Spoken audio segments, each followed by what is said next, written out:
రీసెంట్‌గా సీఎం చంద్రబాబు నాయుడు గారు ఒక కీలక విషయాన్నైతే తీసుకోవడం అయితే జరిగింది. ఆ విషయం ఏంది అంటే మనందరికీ తెలుసు కదా! కూటమి అధికారంలోకొస్తే మద్యాన్ని చాలా తక్కువ ధరకే ఇస్తాం. అది కూడా నాణ్యమైన మద్యం ఇస్తాము అని చెప్పేసి సీఎం చంద్రబాబు నాయుడు గారు ఆంధ్రాలో ఉన్న మద్యం బాబులకి ఒక వాగ్దానాన్నయితే ఇవ్వడం అయితే జరిగింది. ముఖ్యంగా జగన్మోహన్ రెడ్డి ప్రభుత్వంలో మద్యం నియంత్రణ పేరుతో మద్యం రేట్లు పెంచినా గానీ క్వాలిటీ మద్యం ఇవ్వలేకపోవడం వల్ల తీవ్రమైన డిప్రెషన్‌లో మందుబాబులు అయితే ఉన్నారు. అయితే ఈ సందర్భంగా చంద్రబాబు నాయుడు గారు ఎన్నికల సందర్భంలో భాగంగా కూటమి గనుక అధికారంలోకొస్తే మద్యాన్ని చాలా తక్కువ ధరకే ఇస్తాం.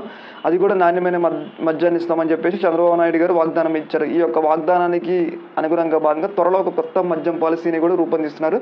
రూపొందించడం కన్నా ముందే ఒక 80-90 రూపాయల మధ్యలో ఒక క్వార్టర్ మందు బాటిల్‌ని అందుబాటులో ఉంచేందుకైతే సిద్ధమవుతున్నారు. ఇప్పటికే మందు రేట్లు బాగా పెరిగిపోయినాయి కాబట్టి, ఈ తక్కువ ధరతో పేద ప్రజలు, మధ్యతరగతి ప్రజలు చాలా సంతోషపడతారని చెప్పేసి ప్రభుత్వం అయితే భావిస్తుంది.